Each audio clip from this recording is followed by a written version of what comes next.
The menstrual cycle refers to the regular changes in the activity of the ovaries and the endometrium that make reproduction possible.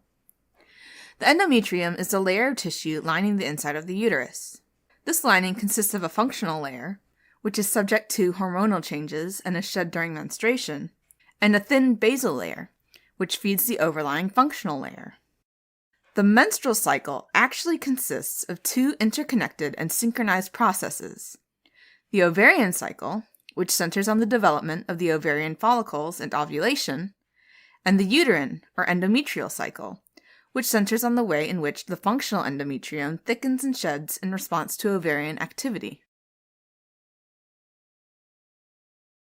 Menarche, which refers to the onset of the first menstrual period, usually occurs during early adolescence as part of puberty. Following menarche, the menstrual cycle recurs on a monthly basis, pausing only during pregnancy until a person reaches menopause, when her ovarian function declines and she stops having menstrual periods. The monthly menstrual cycle can vary in duration from 20 to 35 days, with an average of 28 days. Each menstrual cycle begins on the first day of menstruation, and this is usually referred to as day 1 of the cycle. Ovulation, or the release of the oocyte from the ovary, usually occurs 14 days before the first day of menstruation. In other words, 14 days before the next cycle begins. So for an average 28-day menstrual cycle, this means that there are usually 14 days leading up to ovulation, in other words, the pre-ovulatory phase, and 14 days following ovulation, i.e. the post-ovulatory phase. During these two phases, the ovaries and the endometrium each undergo their own set of changes, which are separate but related. For the ovary, the 2 weeks leading up to ovulation is called the ovarian follicular phase, and this corresponds to the menstrual and proliferative phases of the endometrium.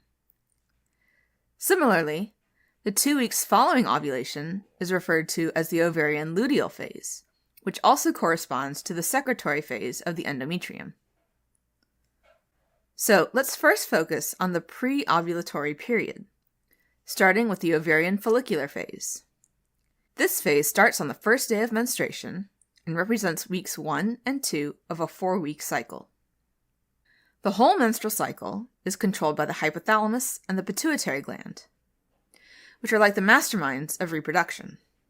The hypothalamus is a part of the brain that secretes gonadotropin-releasing hormone, or GnRH, which causes the nearby anterior pituitary gland to release follicle-stimulating hormone, or FSH, and luteinizing hormone, or LH.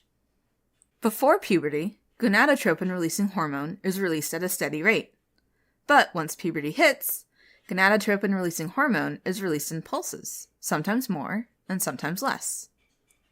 The frequency and magnitude of the gonadotropin-releasing hormone pulses determine how much follicle-stimulating hormone and luteinizing hormone will be produced by the pituitary. These pituitary hormones control the maturation of the ovarian follicles, each of which is initially made up of an immature sex cell, or primary oocyte, surrounded by layers of theca and granulosa cells, the hormone-secreting cells of the ovary. Over the course of the follicular phase, these oocyte-containing groups of cells, or follicles, grow and compete for a chance at ovulation. During the first 10 days, theca cells develop receptors and bind luteinizing hormone, and in response, secrete large amounts of the hormone androstenedione, an androgen hormone. Similarly, granulosa cells develop receptors and bind follicle-stimulating hormone, and in response, produce the enzyme aromatase. Aromatase converts androstenedione from the theca cells into 17-beta-estradiol, which is a member of the estrogen family. During days 10 through 14 of this phase, granulosa cells also begin to develop luteinizing hormone receptors, in addition to the follicle-stimulating hormone receptors they already have. As the follicles grow and estrogen is released into the bloodstream, increased estrogen levels act as a negative feedback signal, telling the pituitary to secrete less follicle-stimulating hormone. As a result of decreased follicle-stimulating hormone production, some of the developing follicles in the ovary will stop growing, regress, and die off. The follicle that has the most follicle-stimulating hormone receptors, however, will continue to grow, becoming the dominant follicle that will eventually undergo ovulation. This dominant follicle continues to secrete estrogen, and the rising estrogen levels make the pituitary more responsive to the pulsatile action of gonadotropin-releasing hormone from the hypothalamus. As blood estrogen levels start to steadily climb higher and higher, the estrogen from the dominant follicle now becomes a positive feedback signal. That is, it makes the pituitary secrete a whole lot of follicle-stimulating hormone and luteinizing hormone in response to gonadotropin-releasing hormone. This surge of follicle-stimulating hormone and luteinizing hormone usually happens a day or two before ovulation and is responsible for stimulating the rupture of the ovarian follicle and the release of the oocyte. You can think of it this way. For most of the follicular phase, the pituitary saves its energy. Then when it senses that the dominant follicle is ready for release, the pituitary uses all its energy to secrete enough follicle-stimulating hormone and luteinizing hormone to induce ovulation. While the ovary is busy preparing an egg for ovulation, the uterus, meanwhile, is preparing the endometrium for implantation and maintenance of pregnancy. This process begins with the menstrual phase, which is when the old endometrial lining, or functional layer, from the previous cycle is shed and eliminated through the vagina, producing the bleeding pattern known as the menstrual period. The menstrual phase lasts an average of 5 days, and is followed by the proliferative phase, during which high estrogen levels stimulate thickening of the endometrium, growth of endometrial glands, and emergence of spiral arteries, which grow a little under the influence of estrogen from the basal layer to feed the growing functional endometrium.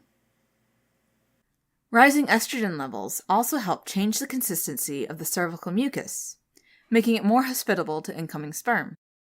The combined effects of this spike in estrogen on the uterus and cervix help to optimize the chance of fertilization, which is highest between day 11 and day 15 of an average 28-day cycle. Following ovulation, the remnant of the ovarian follicle becomes the corpus luteum, which is made up of luteinized theca and granulosa cells, meaning that these cells have been exposed to the high luteinizing hormone levels that occurred just before ovulation. Luteinized theca cells keep secreting androstenedione, and the luteinized granulosa cells keep converting it to 17-beta-estradiol, as before. However, luteinized granulosa cells also respond to the low luteinizing hormone concentrations that are present after ovulation by increasing the activity of cholesterol side chain cleavage enzyme, or P450-SCC for short. This enzyme converts more cholesterol to pregnenolone, a progesterone precursor. So luteinized granulosa cells secrete more progesterone than estrogen during the luteal phase. Progesterone acts as a negative feedback signal on the pituitary, decreasing release of follicle-stimulating hormone and luteinizing hormone. At the same time, luteinized granulosa cells begin secreting inhibin, which similarly inhibits the pituitary gland from making follicle-stimulating hormone. Both of these processes result in a decline in estrogen levels, meaning that progesterone becomes the dominant hormone present during this phase of the cycle. Together with a decreased level of estrogen, the rising progesterone level signals that ovulation has occurred and helps make the endometrium receptive to the implantation of a fertilized gamete. Under the influence of progesterone, the uterus enters into the secretory phase of the endometrial cycle. During this time, spiral arteries grow the most and become coiled, and the uterine glands begin to secrete more mucus. After day 15 of the cycle, the optimal window for fertilization begins to close. The cervical mucus starts to thicken and becomes less hospitable to the sperm. Over time, the corpus luteum gradually degenerates into the non-functional corpus albicans. The corpus albicans doesn't make hormones, so estrogen and progesterone levels slowly decrease. When progesterone reaches its lowest level, the spiral arteries collapse, and the functional layer of the endometrium prepares to shed through menstruation. This shedding marks the beginning of a new menstrual cycle and another opportunity for fertilization. Alright, so as a quick recap, the menstrual cycle begins on the first day of menstruation. For an average 28-day menstrual cycle, the changes which occur in the ovary during the first 14 days are called the follicular phase. Ovulation usually occurs at day 14, as a result of the estrogen-induced surge in luteinizing hormone. The last 14 days of the cycle are the luteal phase, during which progesterone becomes the dominant hormone. While the length of the follicular phase can vary, the luteal phase almost always precedes the onset of menses by 14 days. The uterus also goes through its own set of changes. During the first 14 days of the cycle, the endometrium goes through the menstrual phase and the proliferative phase. During the last 14 days, it goes through the secretory phase.